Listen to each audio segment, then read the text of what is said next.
Allow the children It's okay. It's okay. Off your mind. It's okay. Off your mind. Like me. Chai! Now wow, people wey suppose talk truth to power don't off mic.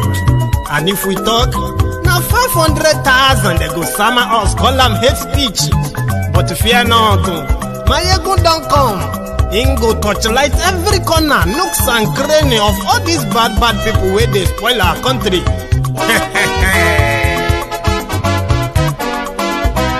So my people make we laugh, oh yo yo. Maiyegun don't come, oh yo yo. My people make we shout, oh yo yo. Maiyegun don't come, oh yo yo. Maiyegun don't come, man of the masses, oh yo yo. Maiyegun don't come, oh yo yo. Maiyegun diary politico, oh yo yo. Maiyegun don't come, oh yo yo. This one not the off in mind, oh yo yo. Maiyegun don't come, oh yo yo. Can in the touchlight every corner, oh yo yo. Maiyegun don't come, oh yo yo. Okay, some people be they holla say they want the power. Chai, them be promise us say we go get light and power. Them hustle sote they can't get the power. But now they know they do anything with the power. Every day, dollar just they get the higher power over naira. See them talk say make we off mind, but thank God say Maiyegun don't come. So my people make you loud, oh yo yo. Maiyegun don't come, oh yo yo. My people make we shout, oh yo yo. Maiyegun don't come, oh yo yo. Maiyegun don't come, man of the masses, oh yo yo. Maiyegun don't come, oh yo yo. Maiyegun diary politico, oh yo yo. Maiyegun don't come, oh yo yo. This one not they off in mind, oh yo yo. Maiyegun don't come, oh yo yo. Person where they do evil, no one make person talk. Them say that Maiyegun, that man too they talk. He too they talk. Say Maiyegun diary, he they hot like pepper. But every day then they take money in bulk. Poor man picking, they the street they hawk. Still them talk say make we no talk. But thank God say Maiyegun don't come. So my people make you loud, oh yo yo. Maiyegun don't come, oh yo yo. My people make you shout, oh yo yo.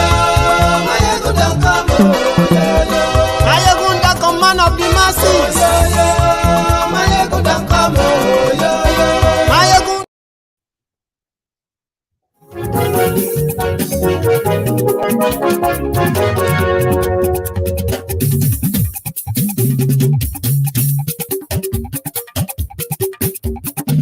Maiyegun làwa mọ̀ làmọ̀ tó dòdòdò. Maiyegun diary, Maiyegun number one. Hello there. Maiyegun làwa mọ̀ làmọ̀ tó dòdòdò. Maiyegun diary, Maiyegun number one. Maiyegun. Good morning to you, good afternoon to you, and good evening to you from wherever you are watching from. This is Maiyegun Live. Maiyegun diary, Maiyegun number one.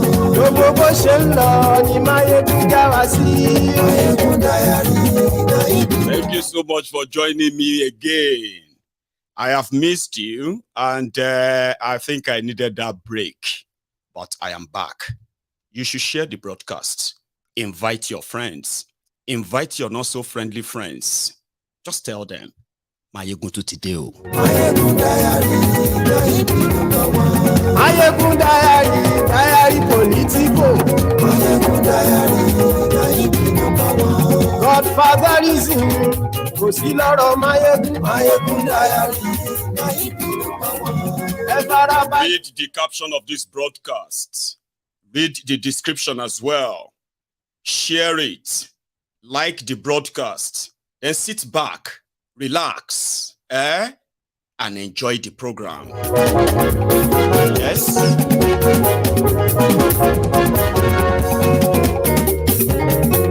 Àní ẹ̀sùn ra kì í. Maiyegun ti dé.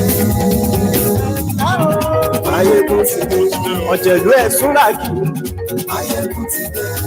Àní ẹ̀sùn ra kì í. FBI, DEA, IRS, FMS, all of them said they are now ready to release the famous record of Tifnumbu in America, a lot of Pandora, but would they actually mean anything anymore?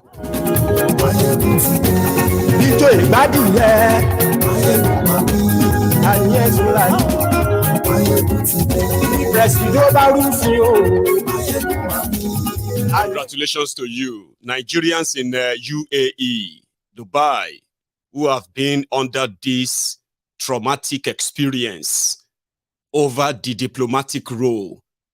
Congrats, your visa ban has been lifted according to Kolu.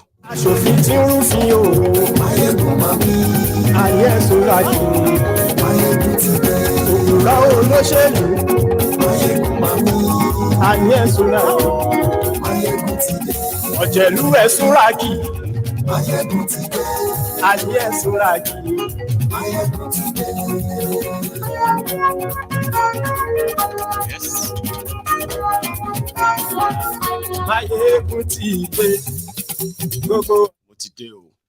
So, good morning to you once again. Good afternoon to you, and good evening to you from wherever you are watching from.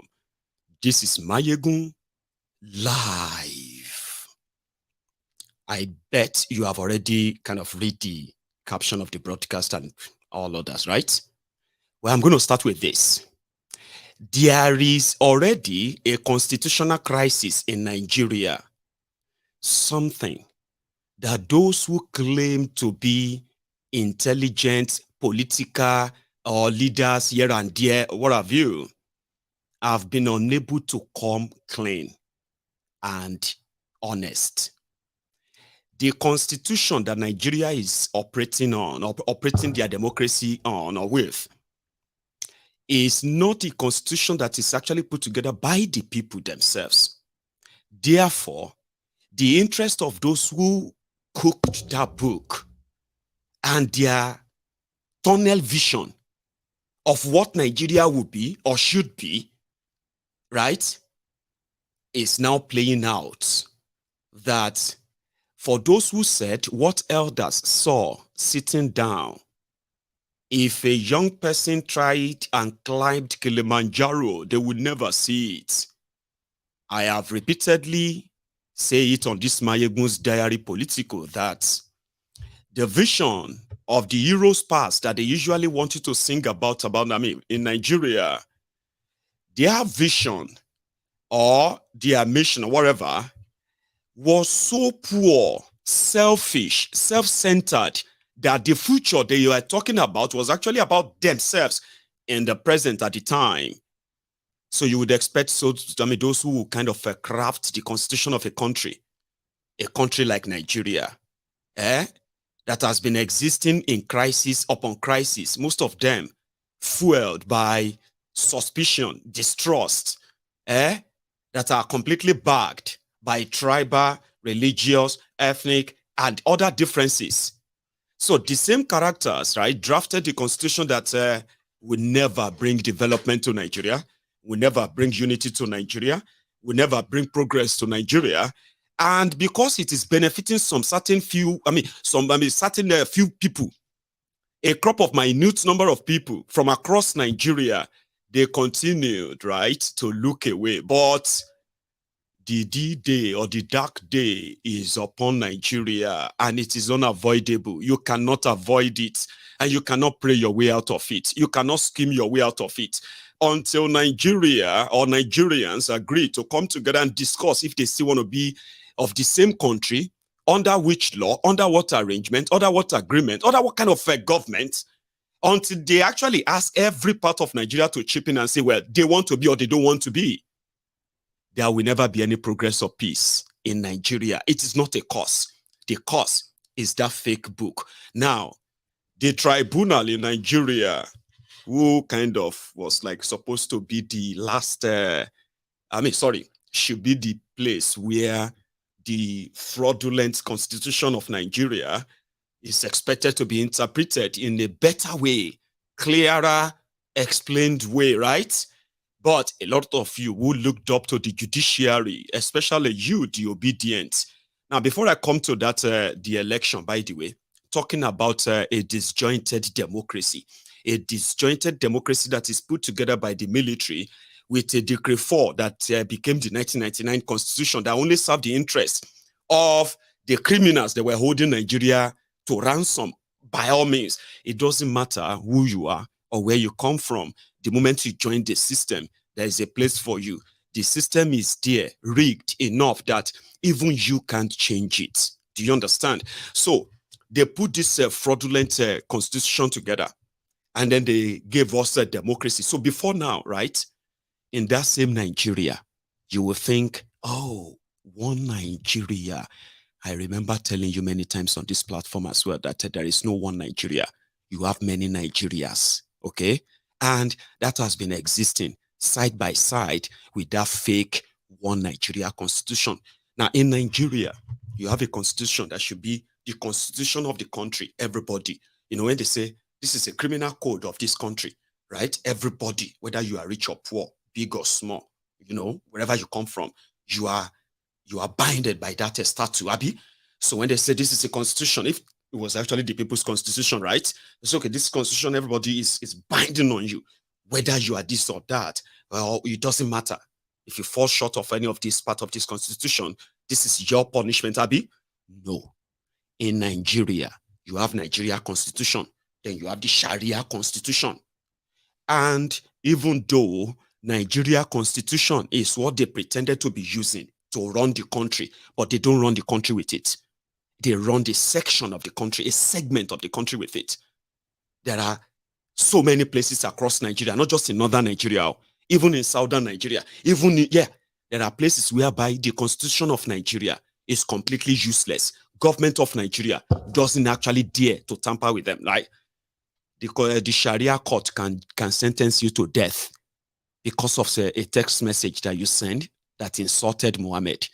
Now, they will now be dragging between should Nigeria constitution that said Nigeria is a secular state, right? You can practice wherever you want, you can live wherever you want, and all that nonsense that the fake constitution said, right?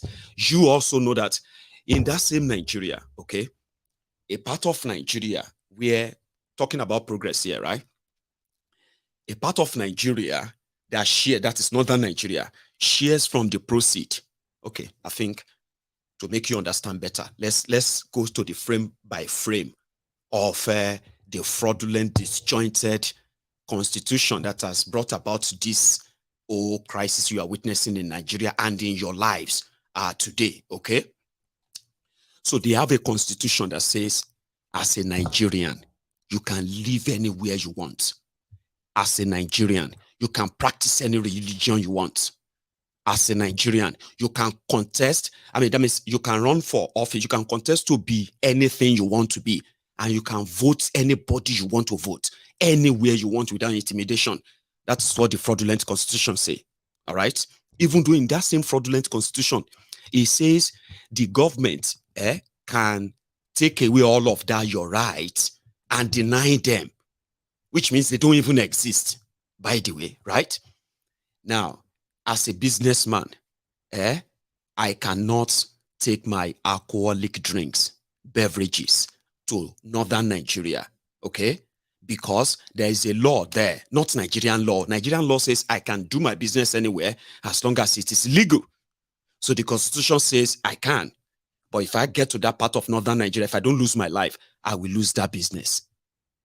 And it's supposed to be one country, kind of. Sure you get, And same applies to when you happen to be from southern Nigeria, and the criminal government of Nigeria decided to frame you up. Do you understand?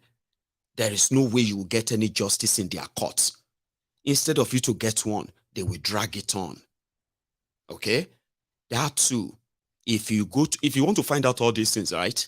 It is when you run short of their criminal laws and all of that.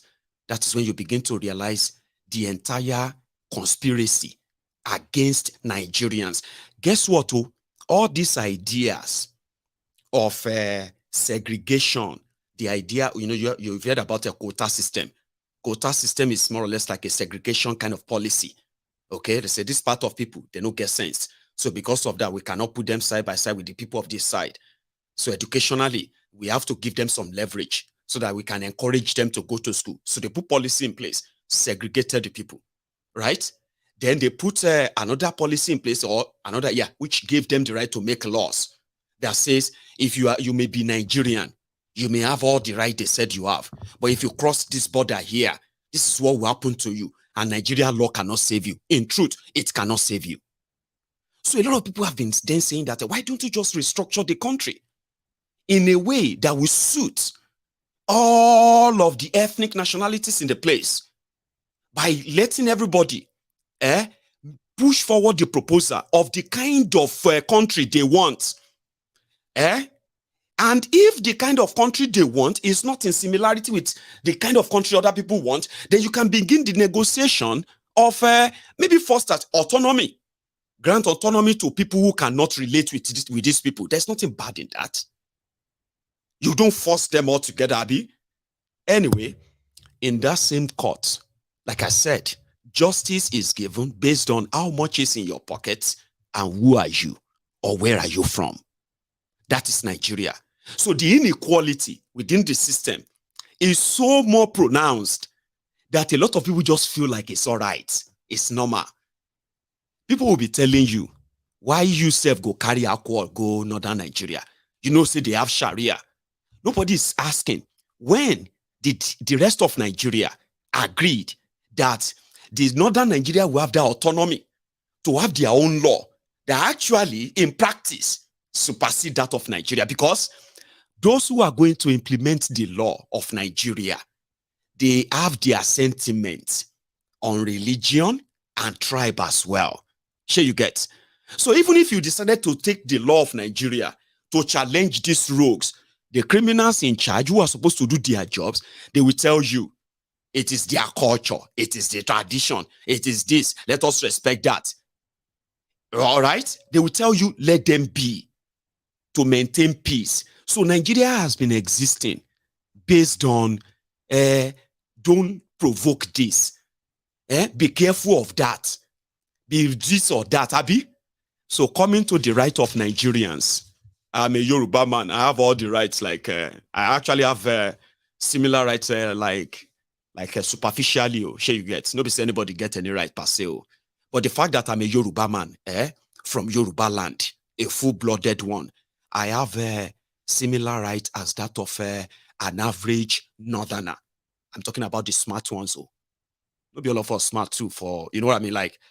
I have that right. I can run for any office. I can decide to want to be anything I want to be in Nigeria. Yeah. As long as I am willing and ready to promote the idea that says, if I want power, I must bow for the terrorists of northern Nigeria. Something like that. I have to kind of put aside that my Yoruba-ness, that my pride, that my whatever, education, exposure, forget all of that. You need to bring that down. So do you understand? But I won't be too questioned. All right? Now, if I decided to just bring back my Muslim name, in what Nigeria has become, in truth, and I start calling myself Abdul Rashid, Maiyegun Abdul Rashid, Maiyegun Abdul Rashid, and I start dressing that I already have the beard anyway. And I can read the Quran, I can recite few of them as well. All I have to do is to go back on that. For political reason, right? I will be easily accepted in northern Nigeria. It doesn't matter who I am. And the idea there is not that that's how the northern Nigeria actually just accept it. No. There are some tools that are already there.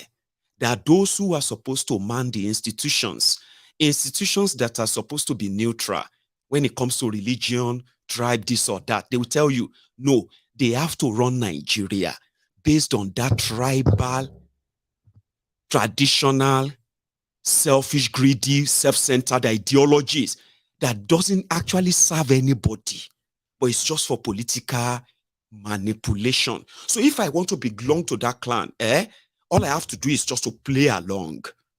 You understand? Rankadede. Right? They'll say, oh, that respectful Yoruba boy. Yorubas are so respectful. If you are going along and playing along, I can be ministers, I can be anything. That same thing is not applicable to an Igbo man in Nigeria. even though it is the same Nigeria. Okay? You will even see and hear not just ordinary people, people who are in political offices, people who are holding sensible institutions, people who are holding powerful institutions in Nigeria, and they will be spewing and spitting the tribal bigotry that you can smell even from the screen of your TV. Listen, they will be telling you, they will be talking in a way that you'll be like, oh my God.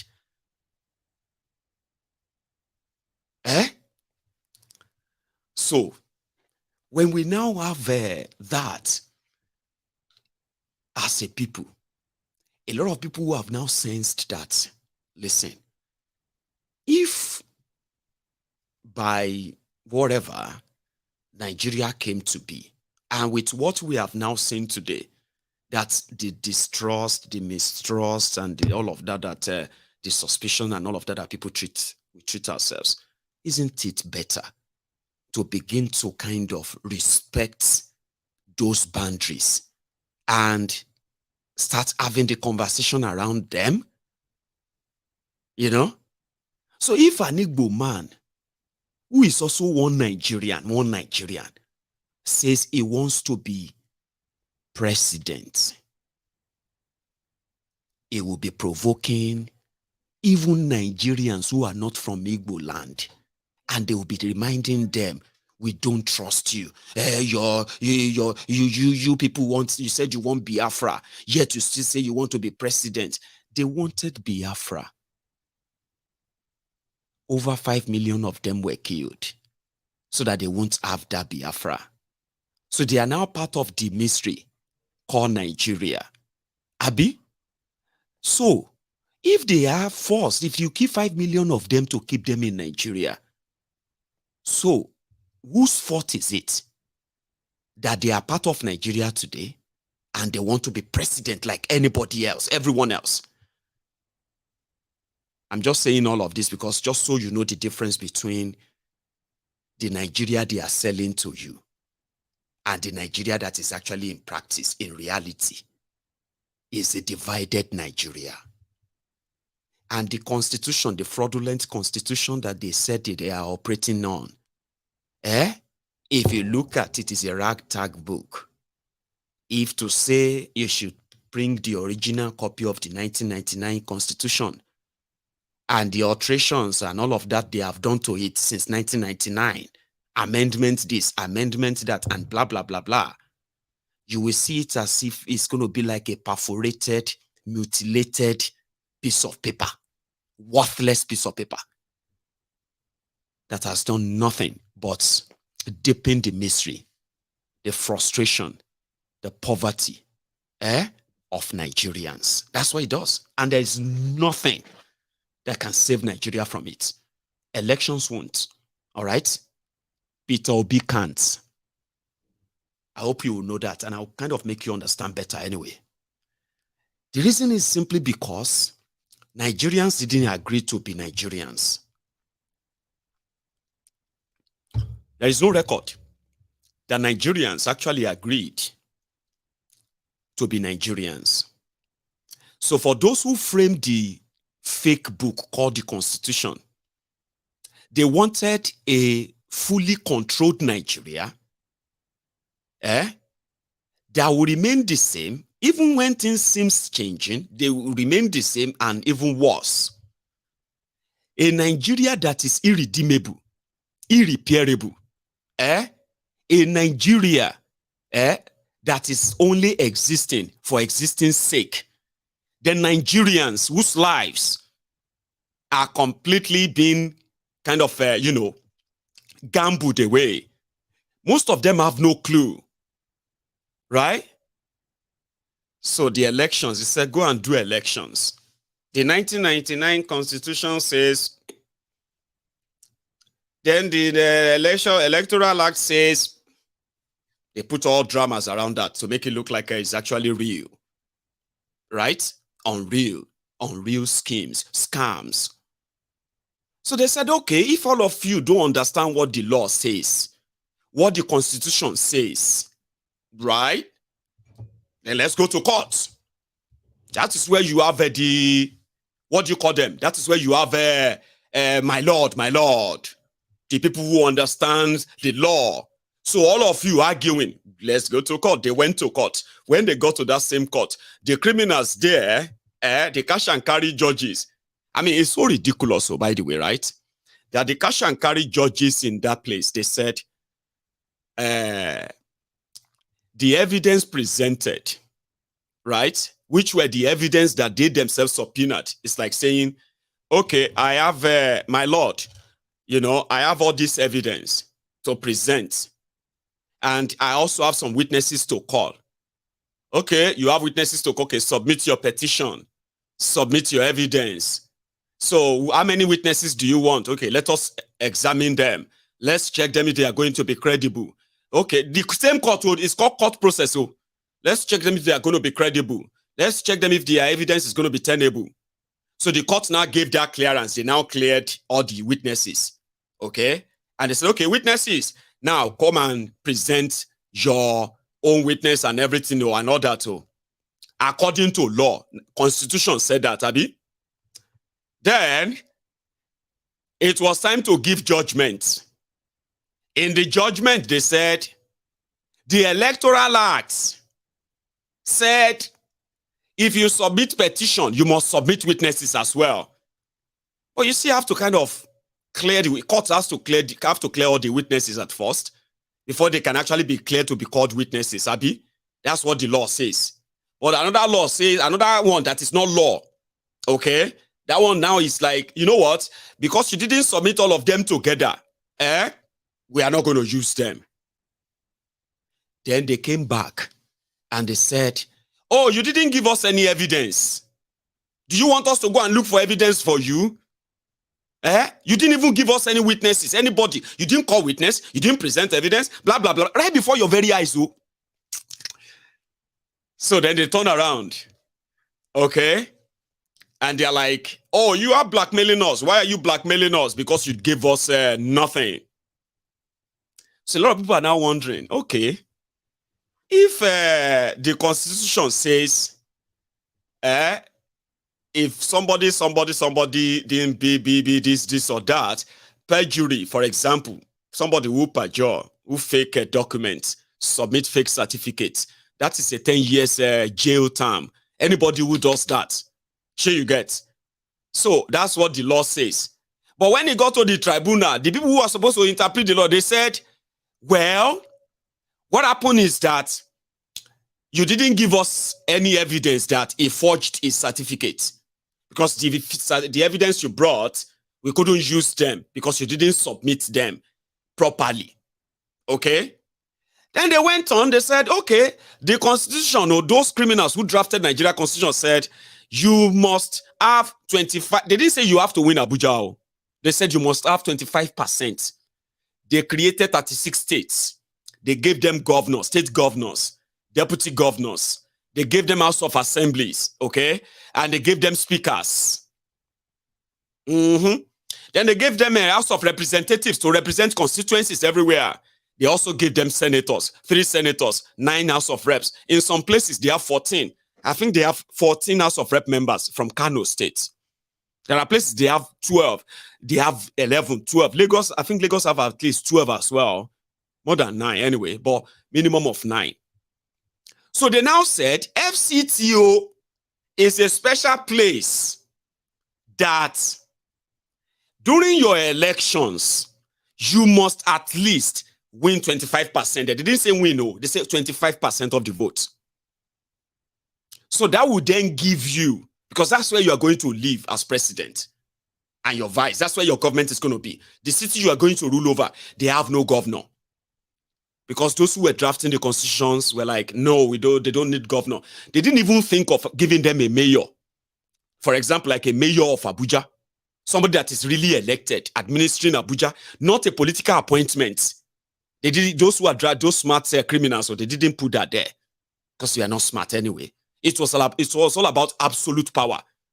The military, you remember, they were those in Abuja then. So the power then was like, no, we don't want to share it.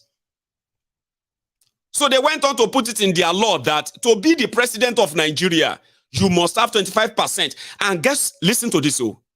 Because of not having 25% in Abuja, is enough to call for a rerun. That is what their law says. It says, if you don't meet this section 2A, 1 above, they will have to call for a rerun election. Nobody say Abuja is special like that. What happened is that if you don't get time, you cannot be declared winner of an election. What will happen is the electoral body will now look for, if you are the one leading with majority of votes, you don't win everywhere, you don't get everything where you have to get. But for constitutional sake, that fake constitution, it says you must have 25% there. Abi? Now, if you don't have it, it doesn't mean that you have lost. No, you don't have to lose. What happened is that they can't declare winner. What they will do is called a rerun. That rerun will no longer be like normal general election anymore. Sure you get. It's going to be between the two leading candidates. You that is already winning, but you are not winning Abuja. And then you that is already losing, even if you are winning Abuja. Okay? So the two of you will now go for a rerun. That rerun, Abuja will no longer be special anymore. It will now be the highest votes. Sure you get. It will now be the highest vote then. It won't be Abuja anymore. It will just be like, okay, Peter Obi, how many votes? 5 million. Tinubu, how many votes? 10 million. Tinubu is winner. Abuja will no longer matter anymore. But Yakubu avoided that rerun. Sure you get. And it went on. Instead of them to even perfect their rigging, instead of giving Tinubu 18%, they could have increased the figure and tell everybody to go to court. Sure you get. For the sake of that constitutional requirement. But they don't value any constitution, Baba. You roll everybody in pa. If it work for you, you go shout hallelujah. If it no work for you, you go shout Eshobe, Egbele. Abi? Chineke me, they don't rob me, oh. That's what they are running a country with. You don't run a country like that. If you know favor, you go to court. Then you go to court. The court says, well, we can't use the evidence because they were not submitted at the right time. Therefore, no evidence. Go to hell. You don't run a country like that. All it would have actually taken Yakubu was that, listen, just add 7% more to Tinubu's vote. Make it 25%. Okay? If you want re-go, do that. That means total number of votes is winning. 25% constitutional requirement. But they don't care. Where are they going to even put them? They lost in Aso Rock. They lost in Apo Villa. They lost in Judges' Quarters. They lost in the places where all of them were living. They lost everywhere in Abuja. So how are they going to put it together? But they didn't care. They didn't forget it, Joe. Make them go to court if you don't pay them. Now, go to court. The judges are now saying in their own reading, what is special about Abuja? What's so special about Abuja? Abuja people are now going to be the one to determine who is going to be president. They led the whole country to believe that it is absolute nonsense. They are lawyers. They are Sandalili lawyers. In a rotten system, they were manufacturing evidence that doesn't correlate with their own law. And they were arguing them saying, there is nothing special about Abuja. Well, Abuja is just like everywhere. But Abuja is not like everywhere. I mean, by law. It's not like everywhere. They denied them a lot of things that could have given them full and real representation. 90% of those who are politicians in Abuja, they have no business with Abuja. They were there to grab whatever they can grab and run to Dubai, America, London, or their own village, back wherever they come from. There are actually real people, the owners of Abuja. There are real people who owns Abuja. They have no representation. Like all of us, from my own state, Ogun State, you have governor, deputy governor, you have speaker, you have deputy speaker, you have House of Assembly, you have local government chairman. They are running their things. Abuja doesn't have that. Somebody would be appointed FCT minister. Then FCT minister will now promote a civil servant as an administrator, FCT administrator. And the whole thing is pretty much about, servitude to the establishment. So if the people who crafted the Constitution of Nigeria, the criminals who put you in this mess, if Abuja wasn't, why didn't they just create Abuja as 37th state of Nigeria? So the lawyer, the court said Abuja is not special. So Abuja people have now gone to court. That's okay, fine. If we are not special, then we need our own governor. We want the court to probably rule that we deserve to have our own governor, we deserve to have our this and that, and elect them. Now only one senator there, Abuja, one senator, they give them. FCT. And even though this same constitutional conversation, I don't think it's going to happen through court. I don't know. Not through their own criminal courts. Criminal judges in their own crooked courts. Yeah? But somebody else also alerted their call recently and said, Nigeria has expired. We can continue to lie to ourselves. We can continue to pretend that what is missing is good leadership. You see, to have a good leadership in a place, there is a process. Okay? So if you are looking at the products, and you are not looking at the process, you want to fix the products, you are not looking at the process of the finished product, you are wasting your time. And that's what majority of you are doing, who are still hoping that this Nigeria can be rescued. It can't. Even if you wish, even if you want, even if you work for it, it can't. The only thing that can work is if nobody has actually cared about it before, they should now. The future is bleak, is damned, courtesy of these criminals. They are wallowing in their own sort of a world, and it is not the same world as ours. If they continue, we will all be doomed. So the only thing that people should be demanding for, at least, I remember that for years, Tinubu and gang were promoters of restructuring, Abi. They were promoters of a sort of, a national conversation around what exactly should Nigeria or Nigerians do if they still want to be together or not. So wouldn't it be the better time now to have that conversation where everybody can actually do whatever the fuck they want to do with themselves? You want to practice Sharia and you want to have a country whereby infidels or some people cannot become something in Nigeria and you want to call it one, you can have that. You can begin to have that conversation now. Or the system will be forced to have that conversation. It's already getting there. And yeah, the persuasion around you need leadership, this or no, you can't get good leadership in Nigeria with a rotten system that has become the norm. So you need to dismantle the entire system whereby everybody will have to come around and say, okay, all of you from this part, you from that part, and you from this, okay, oh yeah, let's have that conversation. And this time around, the conversation about Nigeria among those who are Nigerians today should have no red, gray, or whatever areas they normally add to the national conference in Nigeria. May I explain that to you, right?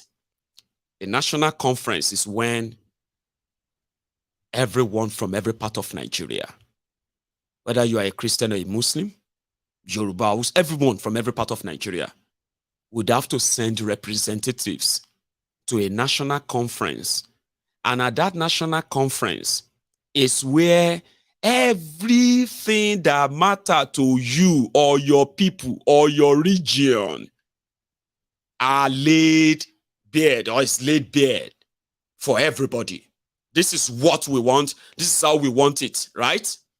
Now, you see that process itself is usually hijacked by criminal politicians. So when they want to set it up, the owners of Nigeria, they will now take lists of what and what can be discussed and must not be discussed. For example, the unity, the oneness of Nigeria, which is otherwise mean the breakup of Nigeria, cannot be discussed. No conversation around it at all. So people cannot come with their own demand and say, we want to leave Nigeria.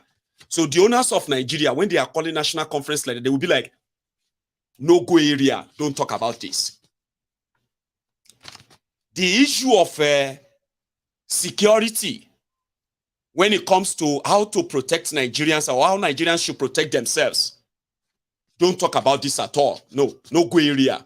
We don't want anybody to discuss that. 2, Abi. 3, when it comes to the, what do you call it? The sharing of Nigeria resources, they will now start that one by X.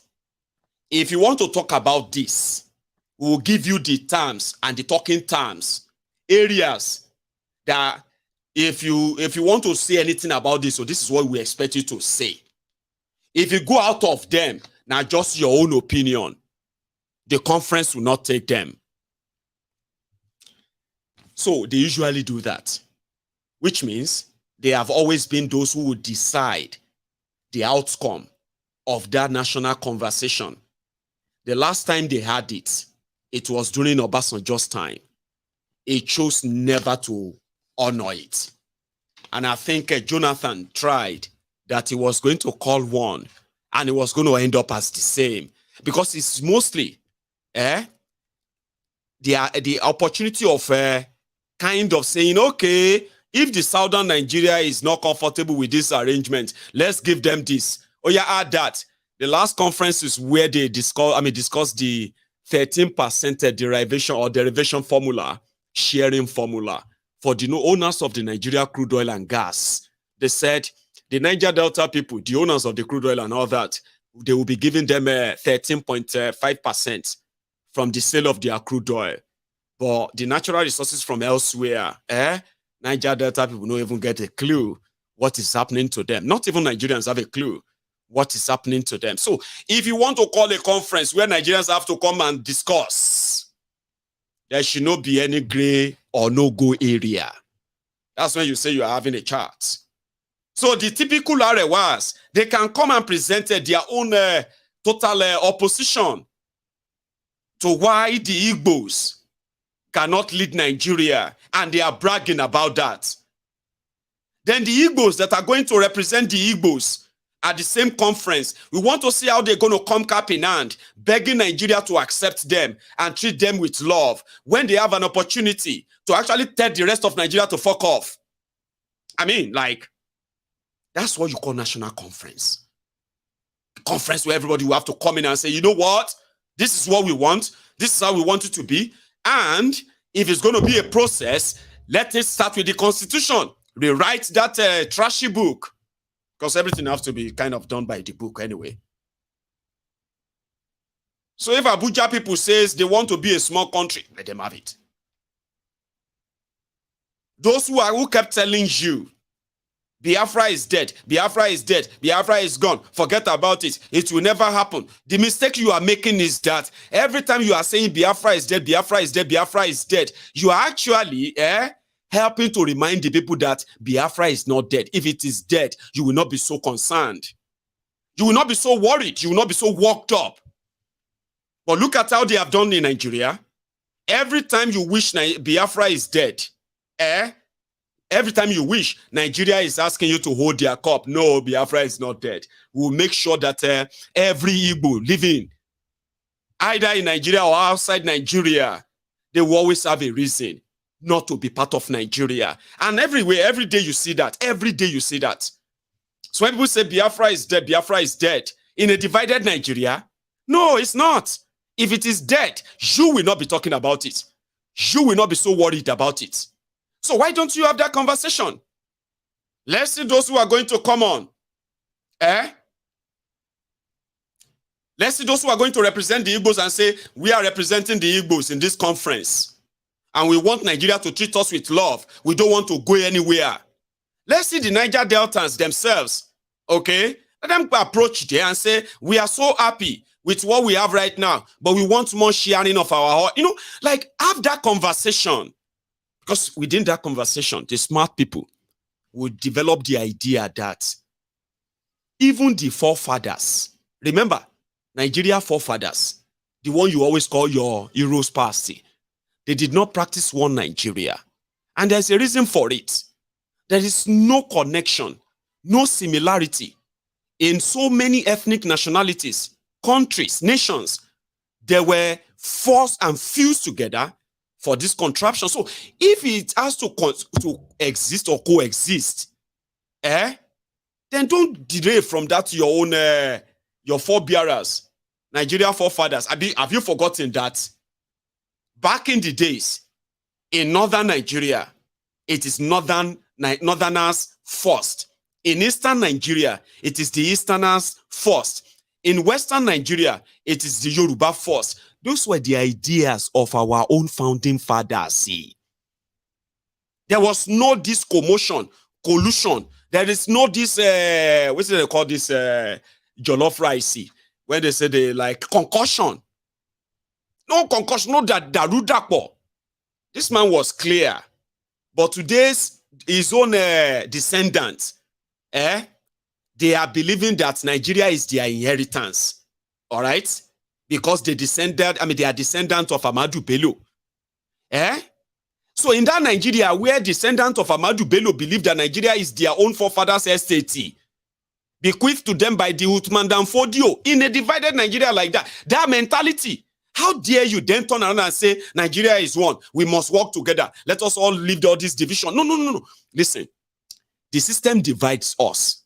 You are only forcing yourselves to pretend that you want to love yourself. But in reality, in practice, it is more or less like we are all waiting for an opportunity to extinguish ourselves. Check these forefathers. Now, so people will get vision, and then a vision for one Nigeria. Now, so that they talk. Talks about killing your premier. Add on top of that the North's general hate of the East, and you can start to get the picture of the sort of tribal tension Nigeria was heading towards. One thing I've noticed, Premier, while I've been here, is that Northerners seem to have, I might almost call it, obsession about the Igbos. Could you perhaps explain that to me? Well, the Igbos are more or less the type of people whose desire is mainly to dominate everybody. If they go to a village, to a town, they want to monopolize everything in that area.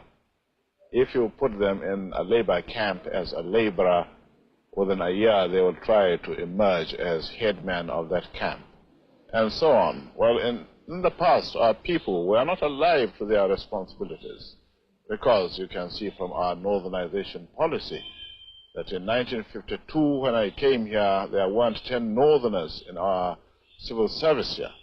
Then I tried to have it northernized, and now all important posts are being held by northerners.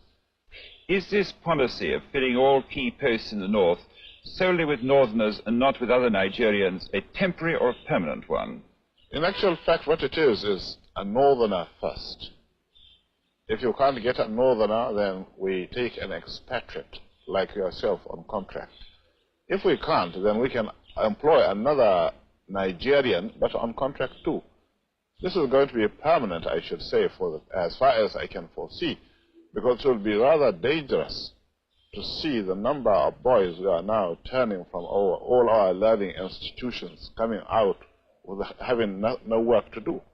I'm sure whichever government of the day might be, it will feel rather embarrassed, and it might even lead to bloodshed. Doesn't this damage the idea, sir, of all people in all regions in Nigeria being fellow citizens of one country? Well, it might, but you are, I mean, new to our region, but how many northerners are employed in the east or in the west? The answer. So that's the vision of people like Ahmadu Bello, the man that is whose face is currently in the Nigeria 200 naira note. So I don't blame him per se. A lot of you of Nigeria of today, you are going to feel kind of pushback, like, oh, look at him. Look at the nonsense. No. Don't see it that way. They sold you a lie of one country, one people. They sold you that lie. I have been saying this for a long time. A lot of you are battling with that in your head, in your mind, because the Nigeria you believe you know are those songs of one Nigeria, songs of great people Nigeria, great future, great kiniko, one that you are seeing people dancing, singing in Hausa, singing in Yoruba, in Igbo, things that are so joyous and, kind of mesmerizing, sort of. That you remember about Nigeria and you were like, oh, we were supposed to be great. Oh, the football teams. Look at the Super Eagles. Look at the Super Falcons. Look at the Super this. Look at the Super Elephanti and Super Ant and every other super things that they sold to us. But what they failed to do is that to actually genuinely institutionalize those things and make them fair. But it's never been fair. It's never been fair. They sold you a lie. The real Nigeria that this guy signed up for is the one that is, if you are representing the North first, let the North take care of the Northern Nigeria problem and the people. The Southwest, Yoruba land, Yoruba first. And let the Yorubas take care of their own problems. And it was so healthy of a competition back then. So healthy. They were building farm settlements in northern Nigeria. Ahmadu Bello. Granite Pyramid. This pyramid and right. In western Nigeria, there are farm settlements everywhere. Schools, hospitals, things that were more competitive. Go to eastern Nigeria where Okpara was reigning too. It was great. Competition, I'm talking, Baba. Then they started selling the idea of one Nigeria. All land belonged to government. Federal government of Nigeria. The federal government of Nigeria. So they sold us bobos. We grew with them. Only to realize that they actually, when we check on that, they're like substanceless. No substance. We started questioning our Nigerianness. Who is a Nigerian? Describe a Nigerian. What makes you a Nigerian? What are the rights of Nigerians? No idea. So, they sold us a lie. Then you begin to see Mr. Kalu Okpara fighting for fighting for the Kwachoko children, the Alimajiri children of Zamfara, ignoring what is happening in Aba. Okpara that is representing Enugu is there in Abuja because of one Nigeria. He is fighting for the Alimajiri in Sokoto because he wants to show he's a one Nigerian. Why the one from Sokoto, that represent them all from Sokoto is there, fighting for the people that are kidnapping them, asking that they have rights. And now they are fighting for their rights. Our people need kiniko. We don't want this or that. And you begin to wonder, one Nigeria is a lie that doesn't make any sense. It doesn't represent anybody. Nobody can say, okay, this is what, what I mean? Like nothing. 24 years of democracy. They gave you 1999 constitution. The constitution that has further destroyed Nigeria, divided Nigeria. But they didn't see that an Igbo man will one day come and deny them Abuja. So Abuja people, you are welcome to the party. Just like I explained to the obedient too. I told you, I said, Nigeria is irredeemable. Nigeria is irreparable. Nigeria is beyond reproach. A lot of you probably thought that was so harsh. Come on, Maiyegun, that's so harsh. You can lie to yourselves all you care. You can use your own vivid imagination on what Nigeria will be if Nigeria is. You can continue all of that. You are going to look back one day and you will realize that you have wasted your lives. 4 years, 8 years, 4 years, 4 years, 8 years, 4 years, this. Before you know it, 21-year-old young boy don't turn to 50-year-old man. And he's still living in his own deluded mind of Nigeria will be great one day. Actions. It is actions that makes difference, not wishes. Nigeria is lawless because they wanted that to be lawless. Okay? Nigeria is a crime scene because it rewards criminals. Every abnormal thing is always normal in how they have conditioned Nigerians. So, except things are done right, you cannot wish things to be right. You can't. They denied people, the law, like I said, I started with this broken law that they said they have in Nigeria. Laws that Nigerians didn't put in place. No. The law that instead of uniting Nigeria, it has divided Nigerians more. The law that should have curbed corruption, curbed poverty, curbed all the curbables, right? The laws that should have strengthened institutions. The laws have turned all those institutions to the ready-made tools in the hands of anti-democratic elements. So when it comes to law, don't wait till you become a victim before you understand what I'm saying to you.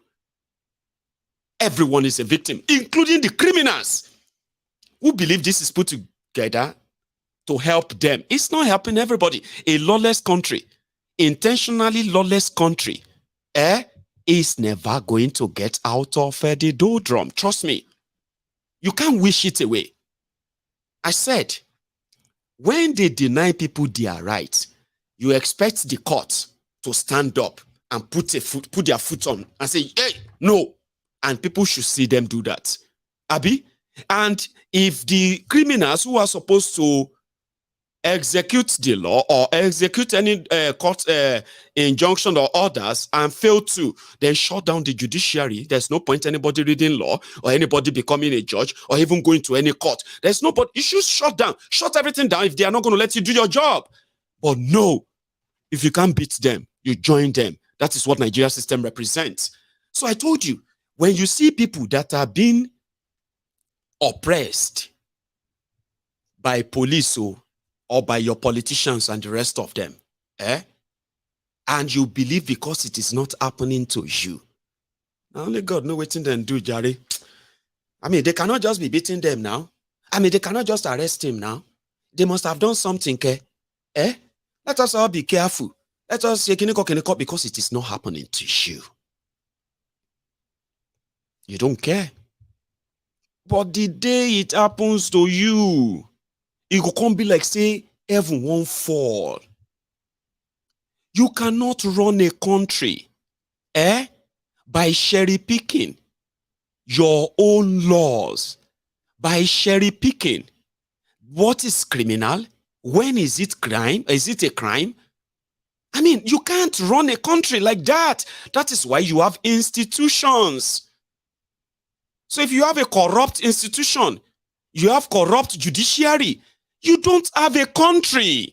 And you cannot pray your way to get one. No way. You can't pray to get one. No. Look at them.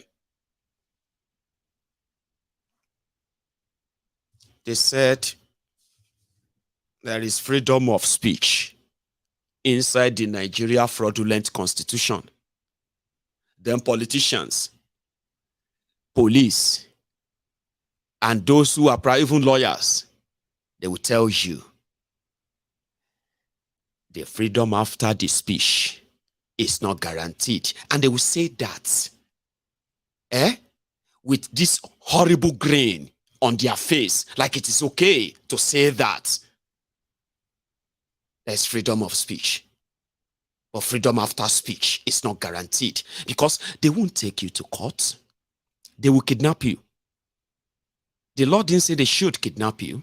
Even if you say something that is unacceptable to anybody, it didn't say they should kidnap you, lock you up, torture you, deny you access to your own lawyers.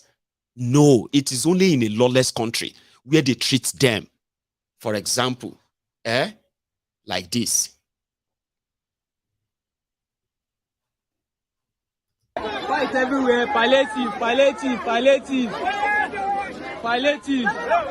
From Madara ward. See, they run with the bag.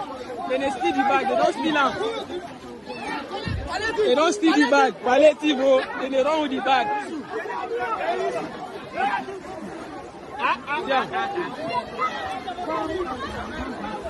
Share for grant. C'est our palliative. See palliative for grant. See palliative for grant. Auntie, you want? Take. Turn my own.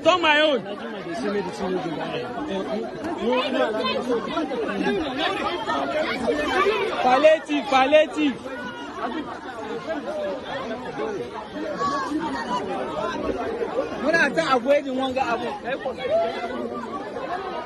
You see?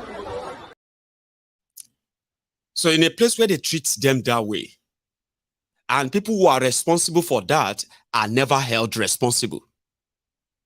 Where they are cherry picking, they said, and they sold that to all of you. A lot of you, I don't know how to describe it again, but I'm going to just pass, okay? They are sided with the same rotten, corrupt system. And you watch the criminals.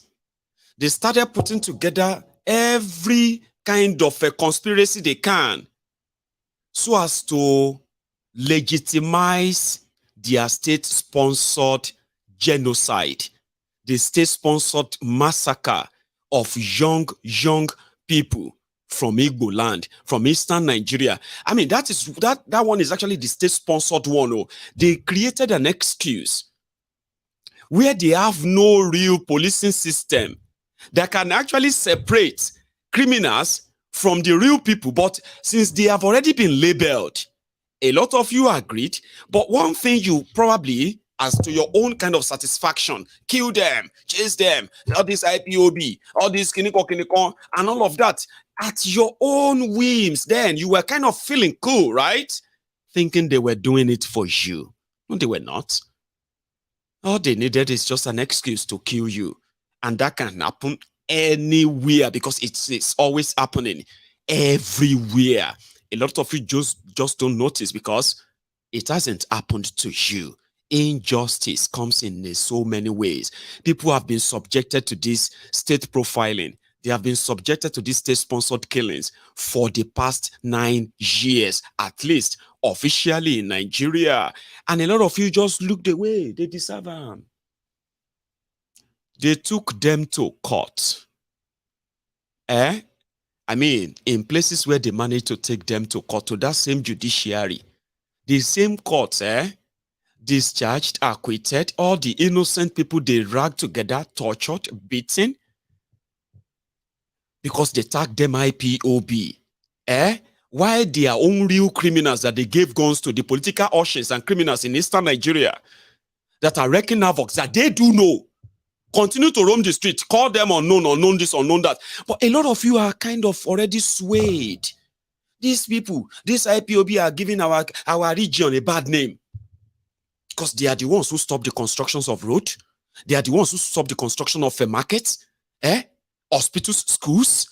They are the ones who stop your politicians, right, from improving the economy of Eastern Nigeria. It was so easy. It was so convenient. IPOB is destroying our region. Oh, these IPOB people are making people to not go to our region. Oh, these IPOB people are kiniko. So they hid under that. And it was so easy for all of you to ignore and deny that every legal encounter that they have managed to face with that same corrupt Nigeria, they have trounced Nigeria. A lot of you are disappointed that they haven't even given the kind of judgment you want. How do you give judgment without evidence when you took somebody to court and you said he's planning to break the Biafrans away from Nigeria, and he's saying that he's going to bring a firestorm and all of that upon Nigeria if Nigeria decided not to let them go? And because of that, thousands of them have been killed quietly by the government of Nigeria.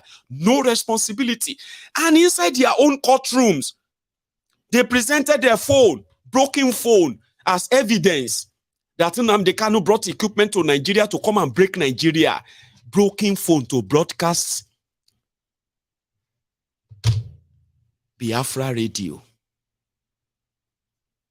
It got so bad, they kidnapped him. You all saw that. You probably celebrated that. You probably laughed that day that the news broke. You probably scorned them. You didn't see that you were actually scorning yourselves. Yesterday's survivors, they are today's victims. Today's survivor, they are tomorrow's victims. The Nigeria, the Nigeria rotten system and the consequences of it, is not sparing anybody. It is turn by turn, and it's going to come in different shapes, size, and forms.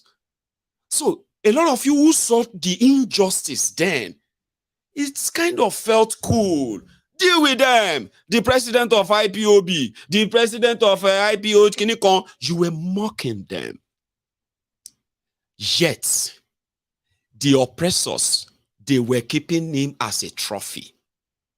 I said, you see this injustice, you probably either kept quiet, you chose not to say anything, because I don't like that in Nnamdi Kanu. The way he talks, I don't like him.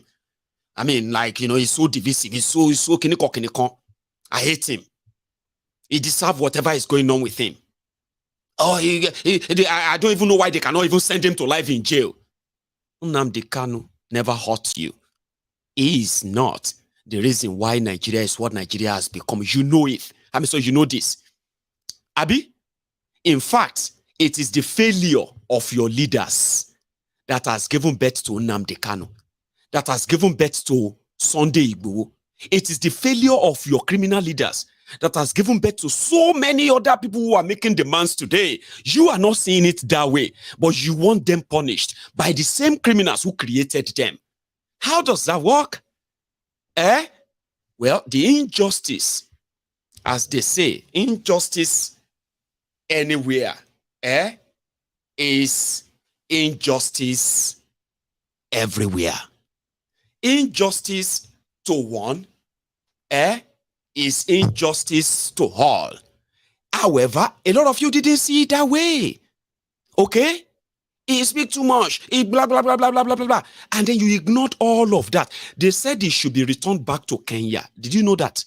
That a court in Nigeria ordered that Nigeria should put Nnamdi Kanu, first apologize to him, then put him inside a private jet, okay? And pay him 5 billion naira. You heard me right, too? 5 billion naira, okay? That he should be returned to Kenya. Now, if Nigeria want to prosecute him, they should then make a proper request from Kenya, arrest him, process his extradition to Nigeria and bring him to Nigeria proper. Then they will try him. All of you saw that year. But it wasn't a satisfactory judgment, Abi. A lot of you were saying Nnamdi Kanu should have used IPOB as a political party. Take over the politics of Eastern Nigeria. Elect governors. Elect Kenikon. Elect Igboho. Especially before 2023 election. A lot of you were so smart that your idea of how Nnamdi Kanu and IPOB should fight the injustice that they are talking about. All of you have the idea. Then you decided to channel all your energy into a political movement so that you can show to all of us that they should break Nigeria. Election can't save Nigeria. To show to all of us that if Nigerians come together, you see, if Nigerians are ready, we can vote all of them out. And if they rig election, we can start a protest and then we can shut Nigeria down. These were the lyrically gbedu that a lot of you were singing before February 2023. I just thought I should remind you. Today, a lot of you have now experienced what injustice means more than you were before the February elections. Even though, if some of you are not physically there, mentally, psychologically, a lot of you were so disappointed that you were hurting. You were disappointed that the system, that you believe that you are more than them. Aisha Yusufu said, Nigeria doesn't need more activists. Nigeria needs more active citizens. And some other fancy words. Can you now look at the IPOB in the face and tell them that they should use political means to fight their struggle in a corrupt, rigged system called Nigeria? Would you still say same now? Do you still believe in your PVC? Do you still believe that you can actually get rid of these criminals in a system that they intentionally put in place? Do you still believe that? If you do, please send me a private message, okay? I have this very big ocean I want to sell. I haven't told everybody. It's located somewhere. You might be interested too. Yes, a very big ocean. I want to sell it. It's somewhere. Send me a private message. Life, they say, is a teacher. The more you live, the more you learn. In the book, that famous book, 48 Laws of Power, there is a law there that says, choose your enemy carefully. Do not offend the wrong person. When you want to fight, try to know your enemy. If you are fighting Nigeria's system, you need to understand it. And if you want to fight Nigeria's system, you must know that you will be fighting yourself too. As a Yoruba man, I have been at the forefront of those who have been calling out the criminals in Yoruba land, who have been using the Yorubas as a meal ticket to the dining table where they are sharing the destiny and the lives and the future of Nigerians. I have never stopped talking about them to some Yorubas. That is pretty much unacceptable. Are you not a Yoruba man? Must you come out and say all of this about your leaders? Are the other people saying the same thing about their leaders? Have you seen the Igbos talk about their leaders like this? Have you seen the Hausas talk about their leaders like this? Maiyegun, why are you always talking about? We know they are very bad, but at least let us always respect them, because I have chosen it differently. If you want to fight Nigeria's system, you would fight yourself. You must be ready. And that's what Nnamdi Kanu did. He knows the system. But a lot of you didn't know him. And a lot of you don't even want to know him. You just chose the narrative given to you. Because the narrative Nnamdi Kanu is pushing is so alien to a lot of you. It is so alien to that idea of Nigeria you grew up knowing. And I understand. It is war that a lot of you are battling with in your mind. Would this Nigeria you know suddenly no longer exist? Would the Nigeria you grew up in, the dream that you had about Nigeria, does that mean that they are not going to happen? And all of that, I understand. But it is true they're not going to happen. No, not this way. Not this way. They know it. So would you still turn around and blame IPOB that they didn't get a PVC? When you saw them, perpetrated the worst of the worst electoral violence or electoral haste, a lot of you are still in shock today. Then you can't enter court. The court started playing you. Now you know better. Would you still advise the Yorubas to go and start a political party? So that they can then, I used to be like that. In fact, listen to me. I actually did believe that even if we fight war, we are still going to end up on the negotiation table anyway. Sure you get. So why don't we just start negotiation now? Why don't we just start conversation now around our differences and start talking about what are the possible means of actually parting ways? Even if it's going to be a confederation like what they signed in Aburi. That's what Ojukwu signed in Aburi with Gowon. It wasn't that they were going to break away as Biafra. The Aburi Accord was that, let us respect the autonomy that Nigeria signed, the 3 regions in Nigeria signed for during independence. Let the Igbos, Eastern region, it wasn't just the Igbos then, no, it was Eastern region, which includes all this Niger Delta and then every other nationalities in that region.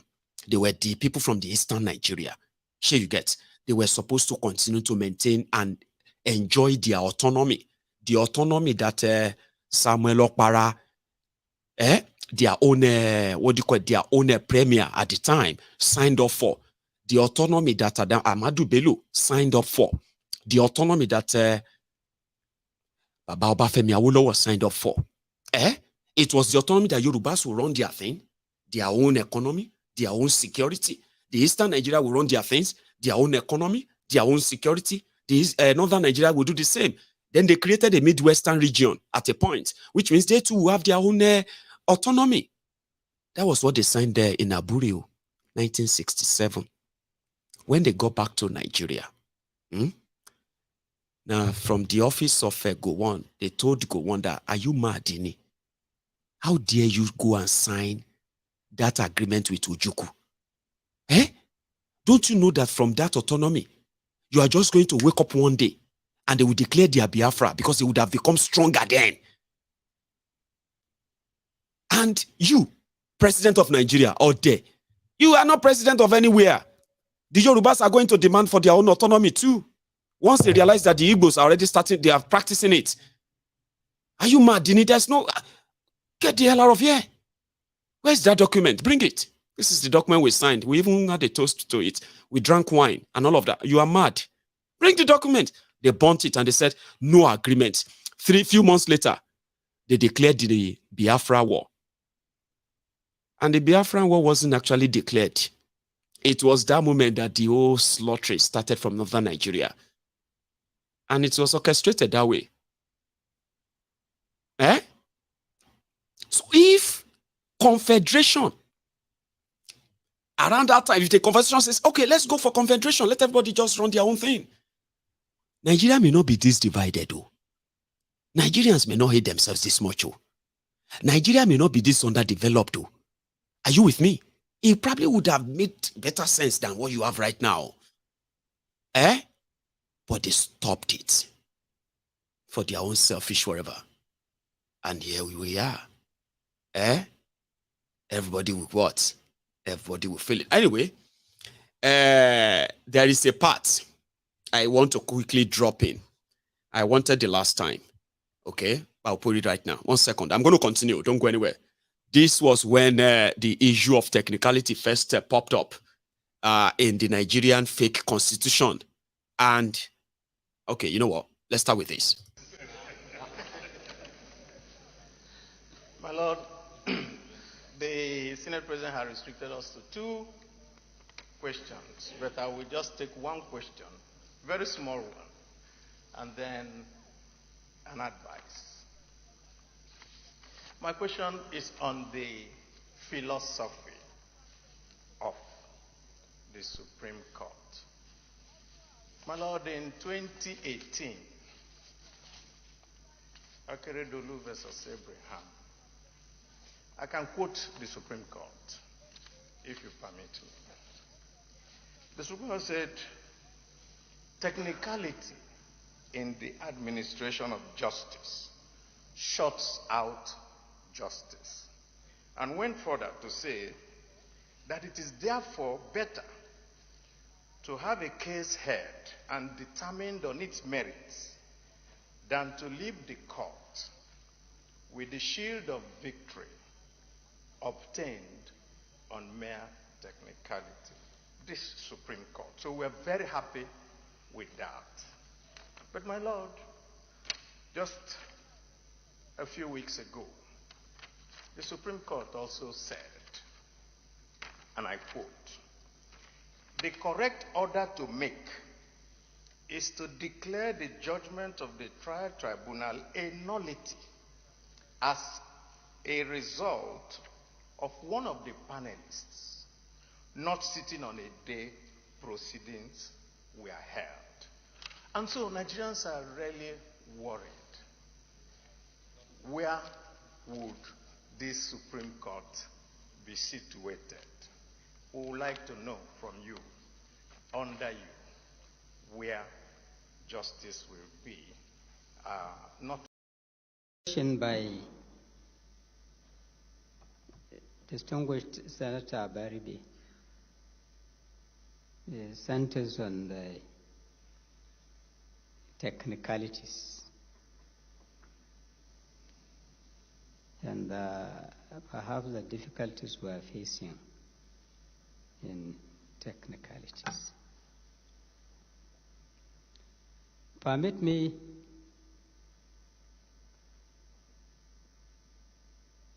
distinguished President and the senators to see that what is a technicality?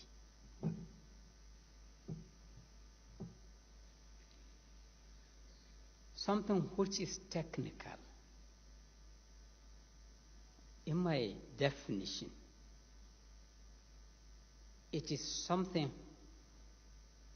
that is not usual,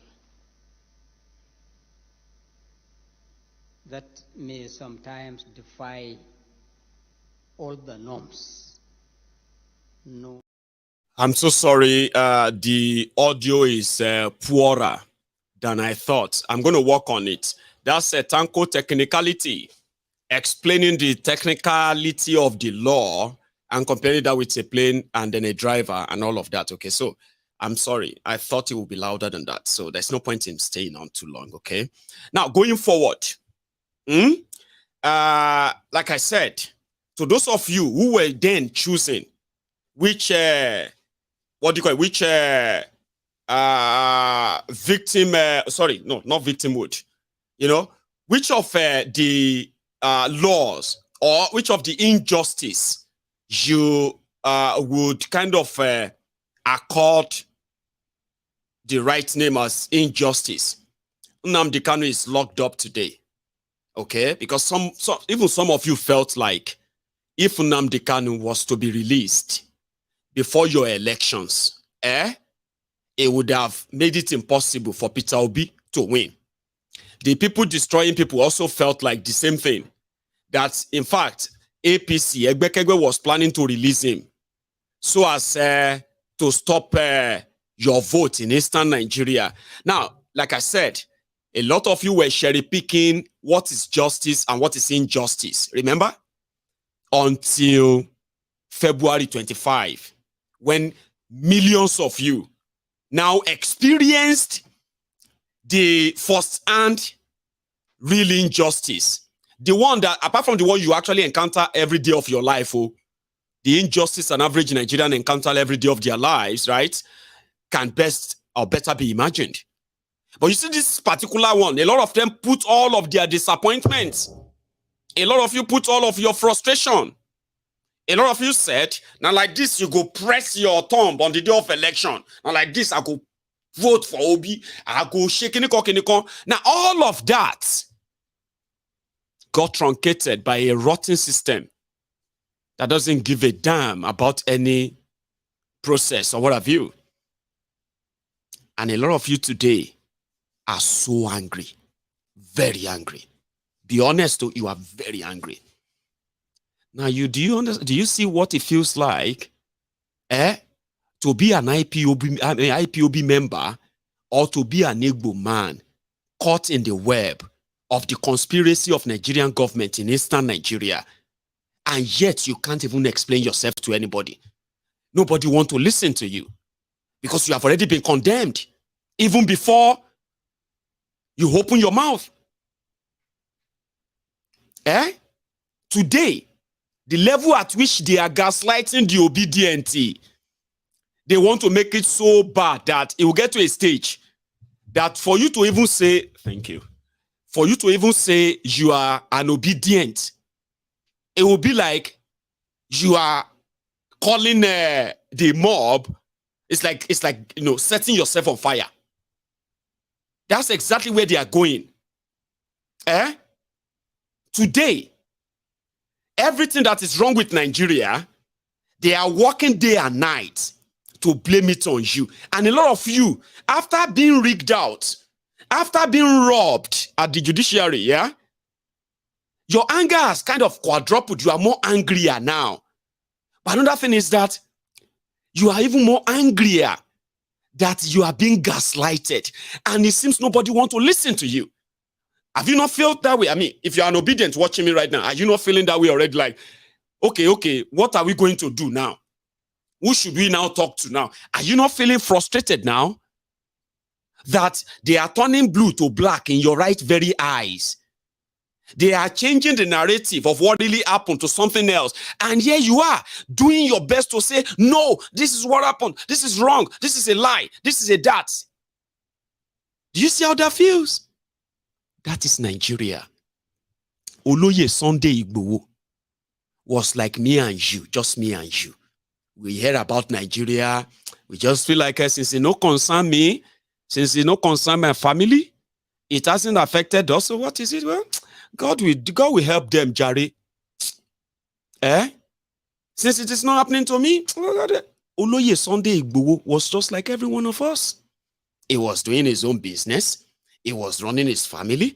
He was doing his own thing. He wasn't under any threat. He wasn't under any economic threat or any terrorist threat anywhere. He was capable, still capable to keep himself and his family safe, at least to the best of his own ability, under the circumstances that you have found yourself in Nigeria. People screamed and cried to him, save our soul. We are dying in silence. Every authority we reported our situation to, they've turned deaf ears, or they have turned their blind eyes. Help us, please. Majasola, Jo, one power, Jo, Shanuwa. Igboho decided to go into his own inner room. He looked at everything he has, what he has been blessed with, possibly family, children, houses, this or that. And he completely ignored them because to him, one day go be one day.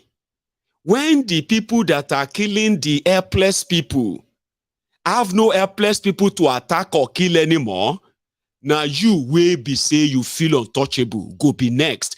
This house, this my family, these cars, this whole thing, they can all be gone in a twinkle of an eye when the calamity reaches his own doorstep. So it is better to actually rise. He rose, called other young men and women in Yoruba land. Remember, he did not come out to say, I am looking for who to save. Hello, anybody who is having any problem anywhere? My name is Sunday Igboho. I am looking for who to help. He did not. It was like me and you. Then, because of empathy, oh, I could help. Or maybe I could help. Let's see if I can help. Oh yeah, we could help. Let's go. Let's get on. Let's motivate ourselves and the rest of that. And that moment, they put a target on his back. What did he do? What crime did he commit? Even Yorubas, they were asking that he should be killed. Who send and job? Who send and work? Until they attempted to kill Igboho and exiled him. A lot of you saw that too. You saw as the whole thing played out. Some of you probably sided with the Nigerian system by saying, I don't even like that Igboho. You know, Igboho himself is not clean. So if not because of all of you that are talking good about Igboho, they say Igboho self-cleaning. If you know what Igboho do this and that, you were all looking for reasons to justify why Nigeria wanted him dead. Kiloshe, what did he do exactly? He rose to the SOS call of people that Nigeria couldn't save or help. Same thing to Nnamdi Kanu. He was living in the UK. He had his family here. And yeah, of course, he has his family back in Nigeria too. He saw through what the future owed, but he could be spared. If he stayed here in the UK, Nnamdi would probably be a millionaire by now. If he chose not to talk about Biafra or anything, just kind of, this is a man that came to the UK. I don't even know how when, and he was already British. So this is like an average man like you and me, okay? Who had an opportunity to either chase what all of us love to chase. Success. I want to this, so that my family and my owner, this and that, they will not have to suffer. Is that not what majority of us are doing? Only a few of us actually do things because of other people, including those who can never repay us. You know that? Only a few of us do that. A lot of us who are kind of, I thank God I don't want any wahala. I'm okay. I'm putting my head there down. No, I don't want kiniko. Nnamdi Kanu had that same opportunity. Man traveled back to Nigeria in 2015. I bet probably when they told him that if you really want to lead Biafra and all these things you are saying, come back home. And he went back home. He traveled back to Nigeria with the intent of setting up that same thing that Nigeria dreaded at the time. And you know the story today. He could have avoided all of that like you. He could be enjoying his life, his money and his family and all of that like you. He could be traveling everywhere just like you. I mean, you don't have to worry but he knows that no amount of whatever citizenship he gets from everywhere, there's a particular one that is being suppressed and it is deliberate. There are people who felt like it shouldn't happen. And not happening, there is more they are doing to my people. He could have chosen not to. But a lot of you don't think it that way, Abi. He's doing it because they want to give him money. He's doing it because he's making money. He's doing this and that. You always want something to help you justify, especially in your mind, to justify why you believe he deserves whatever they are doing to him.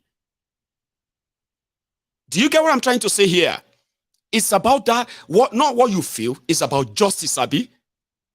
And when justice is killed or kind of murdered, because it's not affecting you, you have no idea that you are also going to be a victim too. Look at it today. Everybody is looking for justice now. Nigeria Judiciary, you better save Nigeria.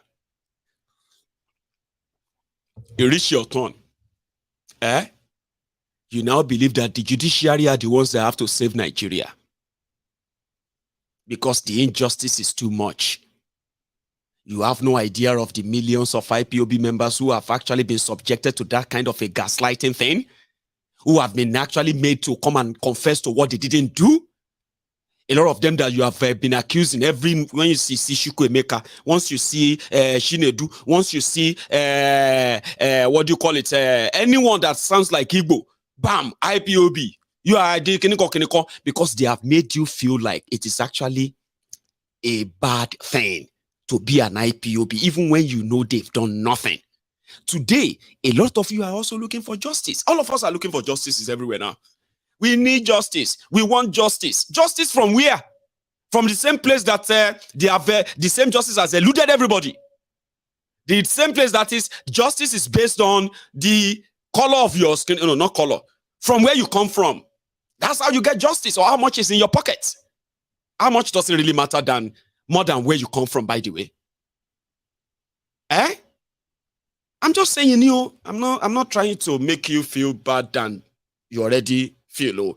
But when you compare all these things, they are the same. You didn't feel so bad when they tried to kill Igboho because it's none of your business. Who send them work? You didn't feel bad that there is a subsisting court judgment, not order, judgment, that said Nnamdi Kanu should be returned back to where they kidnapped him from. And it's almost, it's over a year now. You didn't feel bad because to you, but right now, a lot of you are feeling terribly, terribly, terribly bad that the judiciary is about to finish Nigeria. Which is true. It is, but they didn't start today. And that is why I told all of you that you may have your own disagreements. You may have all your own arguments and all of that. You are Nigerians. You are typical Nigerians. I understand. But you also need to give yourself time to observe things from other wider perspectives so that you can understand where everybody is coming from before you make your own position known. Not from that narrow, myopic, lens where all know that a lot of you are conditioned that way. You will never get the true picture and you will never give a true opinion. Now, the injustice has spread. It's going to spread more. Tinubu is also going to suffer injustice too. It's just a matter of time. Boko Haram that traumatized the entire country, impoverished the entire country, right? He is also going to suffer some injustice too. It is turn by turn. It's just that how you go suffer and how you go recover from is going to be different this time. Yeah? So I thought I should give that my TED talk when it comes to this justice thing or justice that. I hope that goes well with you in a way that today you can see that all of us are becoming the same now. We all have something to ask for, or to demand for from the rotten system in Nigeria. So maybe by now, after your Supreme Court as well, all of now influencers and the rest, maybe we should start promoting the conversation around national sovereign conference where all Nigerians will come together and actually discuss if they still want to be together or they don't want to be together anymore. That national convo must not have any kind of no-go area this, no-go area that. You know what I said? Maybe when you begin to educate, like you did for Obi, begin to educate yourselves that elections can't save you. Preparing for 2027 is like, it's like repeating the same thing again and again and expecting a different result. You cannot win against a rigged system. I don't know the scientific name or description I have to give to you to make you understand that you cannot win against a rigged system. And repeating that again and again is not a sign of smartness. It's not a sign of intelligence. It is a sign of a lunacy, a sign of madness. Go and read your book. Doing same thing again and again and expecting a different result is a symptom of a madness. Read it. You can't. Maybe when you begin to explain to average Nigerians that before any elections happen in Nigeria again, if there will be any, that trashy constitution must be trashed, and a conversation around a true nation where everybody's interest is in fact addressed. All this Sharia, that, addressed. All this resource control and this independent, autonomy, this addressed. The breakaway and all those things should be addressed. You cannot pray your way out of them. Close your eyes and let us pray cannot save you. And it's not a mockery of your faith. No, it is the reality. So maybe you guys can begin to, because you don't have court. And once you don't have court that can interpret laws, you don't have a country. You have a banana republic. Take a listen. In that same their court, apart from you, Obedient and the rest, okay, there are other dramas taking place in those courts. The Nigeria Tribunal, Presidential Tribunal, said all of the evidence of fake certificates, forgery and perjury against Nnamdi, they are pre-election matter. It no concern them. Even though the law says anybody will forge certificate to run for office, now 10 years in jail. But they said, well, even at that, they cannot use the evidence. Somebody submitted a fake certificate from a university in Chicago to INEC, and evidence is there. They said, no, we can't use it because you didn't submit the evidence in time, which is also a lie. Now, that same rotten system, Baba, is where, in fact, I have a video. I'll show you that one first before I continue, because I go forget. One of our main resources is oil. We're the largest oil refinery in the world. So we buy oil from Nigeria and we refine them and we sell it back to Nigeria. Yeah. So, you know, that's basically what we do. So we are one of the largest oil refinery in the world. Right? Because we have no natural resources whatsoever. You know, if somebody tells us, you know, we even buy our water. We buy water from Malaysia. We buy crude water from Malaysia. We desalinate them, we purify it, and we sell it back to Malaysia. Don't judge us. We need to make some money somehow. So, you know, all our cars have a lifespan of 10 years. After that, we either scrap it or we resell it. We sell it to places like Indonesia, Ghana, we sell it to Nigeria, and all this. So these are the people that will come and buy our 10-year car. What they do is they modify it. You drive on the left hand, right? Right, so, but ours is on the right hand. So they purchase this 10-year car, right? With a lifespan of 10 years. They buy this car and they modify it and they sell it super expensive in your country. So Nigerians. So inside that same their court that said if you forge a certificate, you go to jail. So the tribunal said it's pre-election. But in other places, especially in Imo State, the tribunal this same nomination, there's actually a part of nomination where they said double nomination for shitty man. The tribunal, presidential tribunal said it wasn't intentional. Maybe he forgot. Okay? So because of that, it's not against the law per se. It's just a discretionary issue. In other places, then they remove people who forged certificates. Tribunal is removing them. Those who forged, certificate per se, removing them.